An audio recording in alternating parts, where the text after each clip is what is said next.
너는 충분히 코치가 될 수 있는 재능을 가지고 있어 라고 이야기를 했어요. 그 다음에 이제 제프리 코치님이 저한테 한 질문이 뭐였냐면, 너가 전문 코치가 되기 위해서 무엇에 도전해 보겠니? 라는 질문이었습니다. 보겠습니다 라고 이야기하고,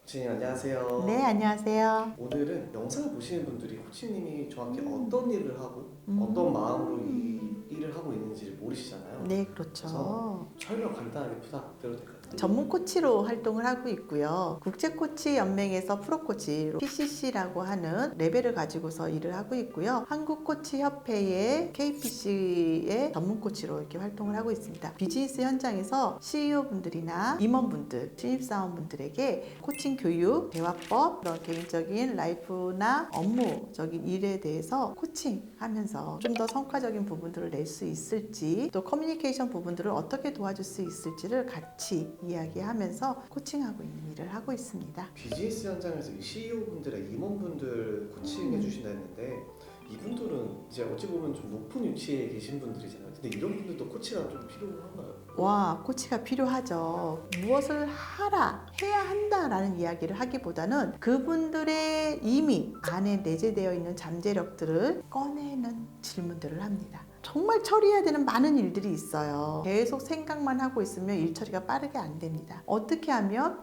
이 생각 정리를 빠르게 할 수 있는지, 그리고 이 상황 속에서 리스크와 내가 해야 되는 성과 부분을 어떻게 이야기해야 되는지도 할 수 있고요. PCC 레벨이라고 하셨잖아요. 네. ICF 국제코치연맹이라는 곳이 있습니다. 그 국제코치연맹은요, 전 세계에 있는 코치들이 한 그 협회로 이렇게 모아져 있는 곳인데요. 제일 낮은 레벨이 이제 ACC 레벨이 있고요. 그 다음에 PCC 레벨, 그 다음에 MCC 레벨이 있습니다. 저는 거기서 PCC 레벨 프로페셔널 코치로 활동을 하고 있고요. MCC 마스터 코치는 이제 국내에 지금 한 20여 명이 지금 활동을 하고 있습니다. 네. 인원이 그렇게 많지는 않네요. MCC 레벨은 아직 많지 않고요. PCC 레벨은 한 200명 정도 되고 있습니다. MCC까지 가기에는 좀 많이 어렵나요? 네, 맞습니다. ACC나 PCC, MCC 모두 인증된 프로그램이 있어서 프로그램 교육을 받으셔야 되고, 거기에 또 멘토 코칭이나 이런 슈퍼비전 코칭들을 받고요. 실습 시간이 있어요. 코칭을 하는 시간들, 그 리스트를 적어야 되는데요. MCC 코치들은 한 2,500시간 정도 코칭 실습 시간이 필요해서 ICF의 인증을 받고 MCC 레벨로 승인을 받으면 될 수 있습니다. 배지가 딱 이제 PCC 그거네요. 네, 맞아요. PCC예요. 듣고 나서 보니까 이제 뭔지 알 것 같아요. 네, 국제코치연맹에서 PCC 자격을 취득을 하게 되면 PCC 마크 배지가 오게 됩니다. 어린 시절 때는 어땠는지 좀 궁금해요. 되게 내성적이었던 친구였던 것 같아요. 제가 어렸을 때 가장 좋아했던 게 책 읽기, 위인 전집 읽는 거를 좋아했는데, 읽으면요, 그 위인들이 살아서 움직이는 것 같아요. 그러면 예전부터 좀 인간관계에 대해서 관심이 좀 많으셨나요? 전 굉장히 관심 많았었어요. 인물 하나하나의 성격들이 어떤지, 이런 얘기를 하면 상대방이 어떻게 이런 얘기를 들을지, 이런 게 굉장히 궁금했었고요. 이게 왜 서로 대립관계가 됐을까, 이런 부분들도 굉장히 궁금했습니다. 친구들 사이에서 벌어지는 그 상황들을 좀 객관적으로 바라보면서, 지금 이 상황이 왜 일어났을까? 이 일을 어떻게 하면 해결할 수 있지? 라는 생각을 많이 했던 것 같아요. 많은 친구들의 중재 역할도 하면서 어린 시절을 보냈던 것 같아요. 전문 코치를 시작하게 된 이유가 좀 궁금하긴 해요. 코칭이라는 단어를 맨 처음 들었던 때가 2007년도에 들었습니다. 한국코치협회를 만드신 그 1대 회장님이 있으세요. 저희 교회를 등록하셔서 다니게 되었고, 그 인연으로 제가 코칭을 시작을 하고 지금까지 코치로서의 삶을 살아갈 수 있도록 이끌어주신 분입니다. 신이 만들어준 기회다라고 생각을 하고 있고요. 그 기회가 내 것이 되도록 굉장히 많은 노력을 했고요. 지금은 이제 대학원에서 코칭학으로 박사과정도 하고 있고요. 마스터 코치, 또 KSC 전문 코치가 되기 위한 과정들을 계속 꾸준히 수련하면서 이 자리까지 왔습니다. 이제 자격증 취득하신 지 한 11년 정도 되셨나요? 네, 맞습니다. 자격증을 취득한 계기가 코액티브 코칭이라는 그 과정에 갔었는데요. 제가 알기로는 3단계 과정으로 기억을 하고 있어요. 그 3단계 과정에서 왔던 코치님이 이제 제프리 코치님이셨는데, 희정, 너는 10년 후에 어떤 모습으로 살아가고 있을까? 라는 질문이었어요. 나도 당신처럼 코치가 되어서 사람들의 꿈을 이루게 해주는 사람이 회장이 되고 싶다. 그런 전문 코치가 되고 싶다라고 이야기를 했습니다. 그때 제프리 코치가 저한테 뭐라고 했냐면 너는 충분히 코치가 될 수 있는 재능을 가지고 있어 라고 이야기를 했어요. 그 다음에 이제 제프리 코치님이 저한테 한 질문이 뭐였냐면 너가 전문 코치가 되기 위해서 무엇에 도전해 보겠니? 라는 질문이었습니다. 자격증에 도전해 보겠습니다 라고 이야기하고 바로 자격증에 도전해서 취득을 했습니다. 10년이 이제 지났는데 네. 이제 전문적으로 이제 코치도 하고 계시고 이제 유튜브까지 되셨네요. 네. 그렇죠. 제프리 코치님 보면 연락 주세요.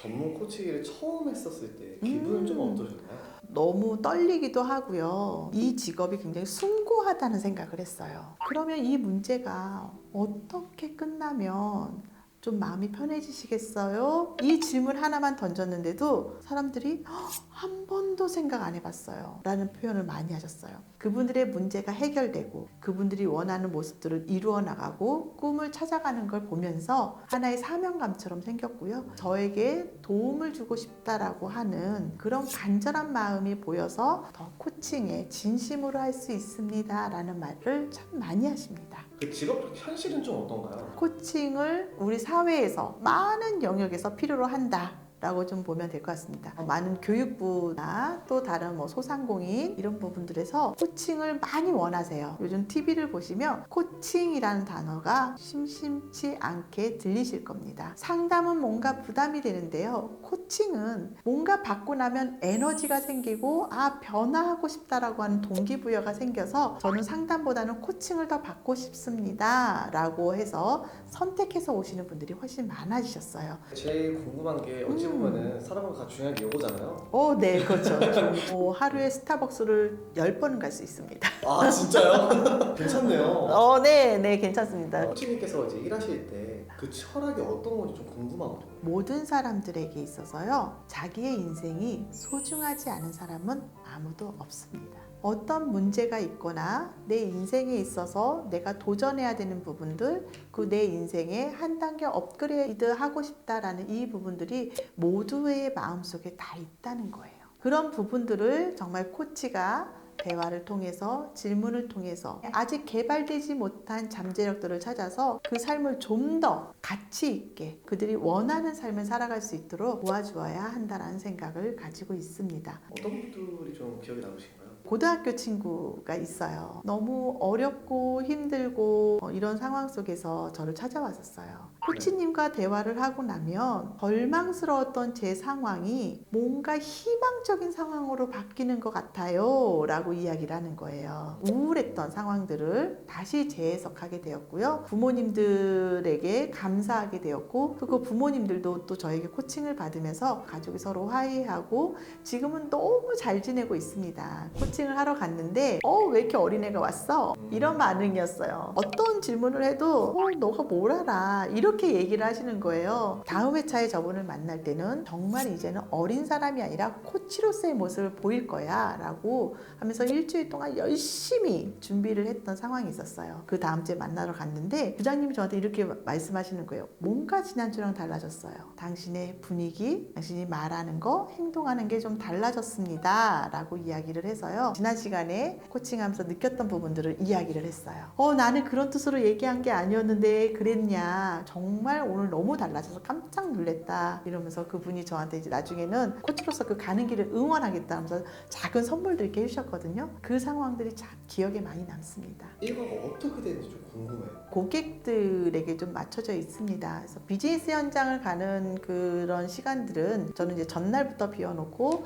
이분에게 어떻게 해야 되는지에 대한 파악과 업무적인 이런 부분들을 준비하는 시간을 좀 갖게 되고요. 개인 코칭을 할 수 있는 그런 시간들도 다 예약제로 받고 있어서 CEO분들은 아침 6시에서 7시 사이에 조찬 모임할 때도 있거든요. 고객에게 맞춰서 이렇게 스케줄이 진행이 되고 있습니다. 시청자분들에게 어떤 이야기를 해주고 싶으셔서 유튜브를 시작하실지가 좀 궁금해요. 우리 조직도 들어가서 보면 사람들과의 인간관계가 다 있고요. 부모와 자녀의 관계도 어떻게 보면 인간적인 관계이죠. 우리가 인간적인 이 관계 속에서 벗어날 수가 없어요. 모든 관계가 인간의 관계 속에서 벌어지는 에피소드들이 있습니다. 근데 이 에피소드가 때로는 나한테 상처가 되기도 하고 리스크가 되기도 합니다. 굉장히 해피하고 즐거운 일을 가져다 주기도 하죠. 근데 이런 상황들을 들으면서 제가 코칭 질문을 통해서 이 관계가 어떻게 되길 바라는지, 또 이 관계가 좋아진다고 한다면 당신의 삶에, 그들의 삶에는 또 어떤 도움이 되는지, 관계가 회복이 되고 가족이 하나가 되고 조직이 팀워크를 발휘하게 되고 좀 더 시너지가 나게 되고, CEO분들은 직원을 생각하게 되고 직원분들은 CEO의 입장을 이해하게 되고, 이런 상황들을 제가 겪으면서 정말 많은 분들이 이 코칭을 통해서 서로 하나가 되고 서로 도움이 되는 이런 관계들이 되었으면 좋겠다. 우리 사회가 살아가면서 좀 더 건강하게, 그리고 타인의 입장을 배려하면서도 또 본인이 정말 원하는 그 라이프를 추구하면서 살았으면 좋겠다라는 생각을 많이 하게 되었습니다. 이 직업을 선택해서 하면서 사람들의 이런 문제들을 해결해주고 도움이 되면서 저 역시도 굉장히 보람도 느끼고요. 또 하나는 그들의 삶을 바꾸기 위해서 제일 먼저 바꿔야 되는 게 저의 삶이거든요. 코치로서의 삶을 살아가기 위해서 자기 관리를 굉장히 열심히 하고 있고요. 저의 내면 관리, 생각 관리, 마음 관리, 기분 관리, 이런 건강 관리, 이런 관리들을 하면서 저 역시도 건강한 삶을 살아가게 되었습니다.